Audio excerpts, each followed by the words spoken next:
নচেত বিশ্বাস চর্মনের নির্দেশে বাংলাদেশের প্রত্যেক থানায় থানায় দুর্গ গড়ে তোলা হবে।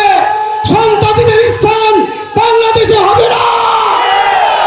নারায়ণগঞ্জে গডফাদার ছিল, গডফাদার চলে গেছে, দ্বিতীয় কোনো গডফাদার নারায়ণগঞ্জে জন্ম হতে দেওয়া হবে না।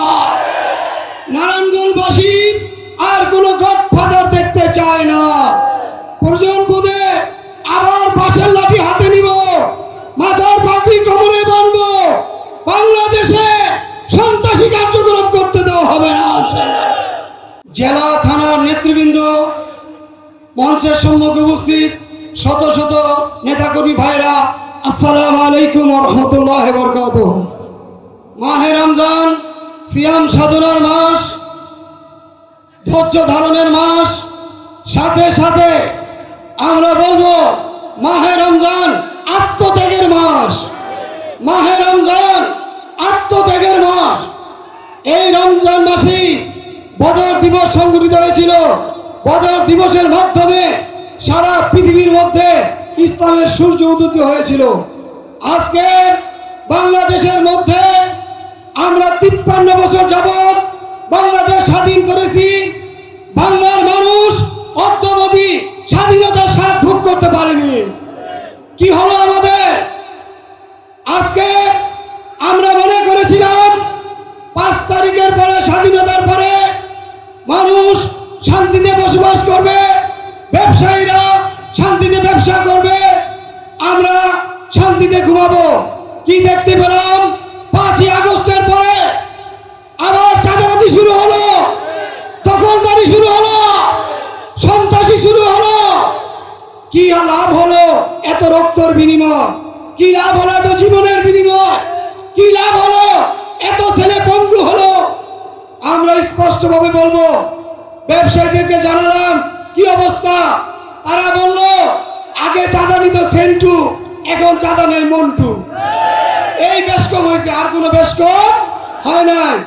দখলদারি বন্ধ করেন, চাঁদাবাজি বন্ধ করেন, সন্ত্রাসী বন্ধ করেন, নচেত বিশ্বাস চর্মনের নির্দেশে বাংলাদেশের প্রত্যেক থানায় থানায় দুর্গ গড়ে তোলা হবে। সন্তানদের স্থান বাংলাদেশে হবে না। নারায়ণগঞ্জে গডফাদার ছিল, গডফাদার চলে গেছে, দ্বিতীয় কোনো গডফাদার নারায়ণগঞ্জে জন্ম হতে দেওয়া হবে না।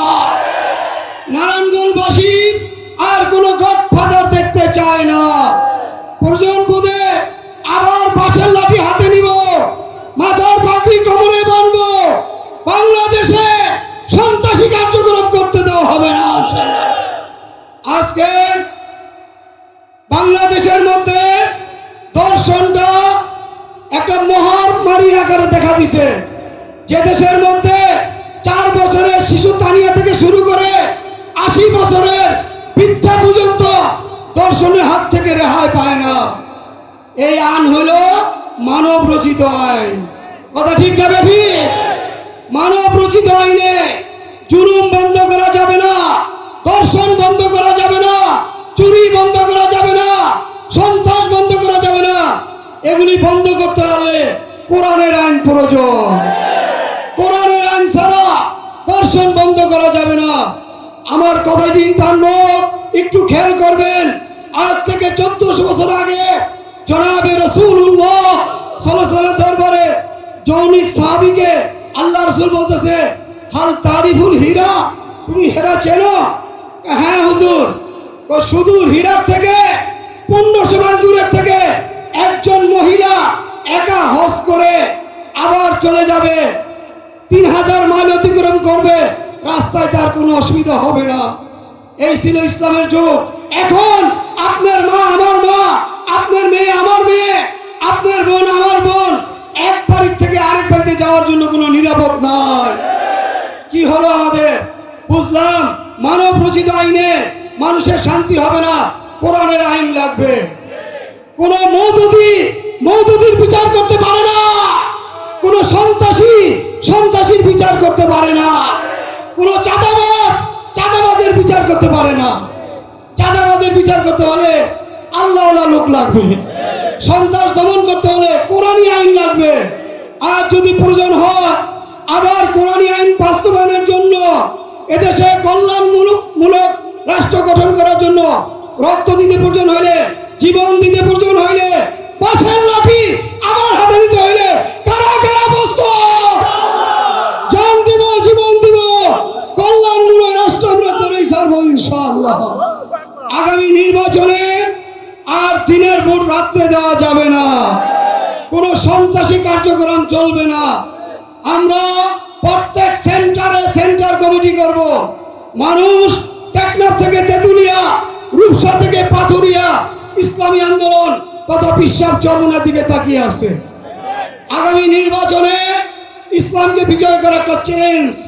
এই চ্যালেঞ্জ মোকাবেলার জন্য আমাদের এখন থেকে প্রস্তুতি গ্রহণ করতে হবে ইনশাআল্লাহ।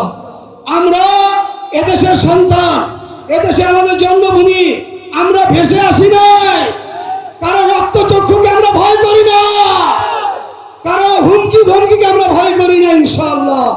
নারায়ণগঞ্জে আমাদের জন্মভূমি, আমরা এই জন্মভূমিতে বুক ফুলিয়ে কথা বলবো। কারো চক্ষু রাঙ্গানিতে আমরা থেমে যাওয়ার লোক না। ইসলামী আন্দোলন মাঠে ময়দানের আন্দোলন, ইসলামী আন্দোলন রাজপথের আন্দোলন। এরা সামনে বাড়তে জানে, পিছু হটতে জানে না। শেষ কথা, চলমান আন্দোলনে ফ্যাসিস্ট বিদায় করার ব্যাপারে আমাদের সিনিয়র নামে আমির মুফতি ফয়জুল করিম সাহেব যে ভূমিকা রেখেছেন, বাংলাদেশে কোন রাজনীতি সিনিয়র নেতাদের এমন ভূমিকা ছিল না। আজকে যারা মুফতি ফয়জুল করিম সাহেবের ব্যাপারে কথা বলবেন তারা ভুল করবেন। আমাদের কাছে প্রমাণ আছে। মুফতি ফয়জুল করিম সর্বপ্রথম লাঠি মিছিল নিয়ে হাজার হাজার জনতা নিয়ে গণভবন দিকে এগিয়ে গিয়েছিল। আজকে গোলাবাড়িতে মার স্বীকার করেন না, এদেশের মানুষ সব জানে। আপনাদের শেষ দাওয়াত দিলাম, আমরা ইসলামকে বিজয় না হওয়া পর্যন্ত মাহে রমজানে শপথ করব, কেউ আমরা বিশ্রাম নিব না। আমরা শান্তিতে থাকতে চাই, শান্তি চাই, কল্যাণ চাই, কল্যাণের জন্য কাজ করতে চাই। আপনারা আবার মাহে রমজান আল্লাহকে সাক্ষী রেখে বলেন, দেশে কল্যাণমূলক রাষ্ট্র না হওয়া পর্যন্ত, ইসলামিক না হওয়া পর্যন্ত আমরা আত্মত্যাগ করব, কুরবানি করব। কারা কারা প্রস্তুত ইনশাআল্লাহ? আল্লাহ আমাদের সবাইকে প্রস্তুতি নেওয়ার তৌফিক দান করুক।